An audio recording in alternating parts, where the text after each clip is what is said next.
Salut tout le monde! Aujourd'hui, je vous donne 3 trucs pour améliorer votre style en salsa.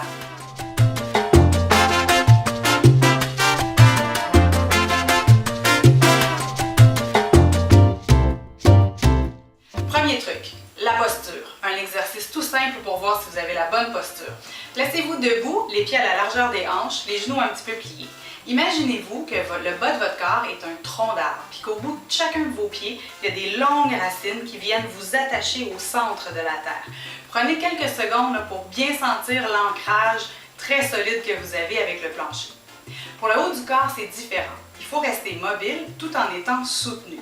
Imaginez-vous que par un fil ici, sur le haut de la tête, vous vous êtes attaché à une étoile. Vous pouvez choisir laquelle.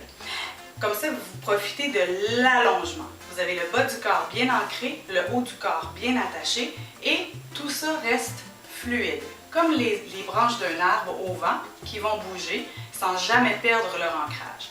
Donc, je vous suggère de faire cet exercice-là à quelques reprises pour bien ressentir la bonne posture puis d'essayer de retrouver cet alignement-là quand vous dansez sur les planchers de danse.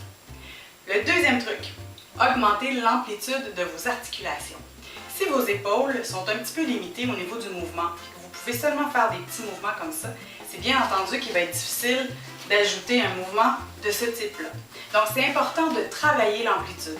Tout le monde peut augmenter l'amplitude de son articulation, peu importe où vous êtes en ce moment, vous allez pouvoir l'augmenter. C'est juste ça qu'on veut, il n'y a pas besoin d'aller de devenir une contorsionniste, mais au moins on veut augmenter le mouvement.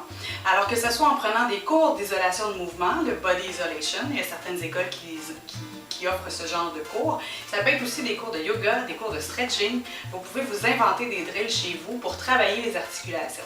Vous savez que vous avez besoin des épaules en rotation vers l'arrière. Vous avez besoin du torse côté-côté et devant-derrière. Et vous avez besoin des hanches, principalement pour les filles, côté-côté, devant-derrière également. Si vous augmentez l'amplitude de ces 3 articulations-là, vous allez améliorer votre style. Le troisième et dernier truc, c'est le plus facile. En fait, c'est le plus difficile. C'est le plus facile en théorie et c'est le plus difficile en pratique. Il faut danser avec le cœur, comme si personne nous regardait. Particulièrement pas le petit hamster qui nous juge, qui se demande si on va se tromper, si quelqu'un nous regarde. Donnez-y congé. Pratiquez-vous chez vous, musique dans le tapis, votre musique préférée, fermez-vous les yeux, dansez une salsa, juste une chanson.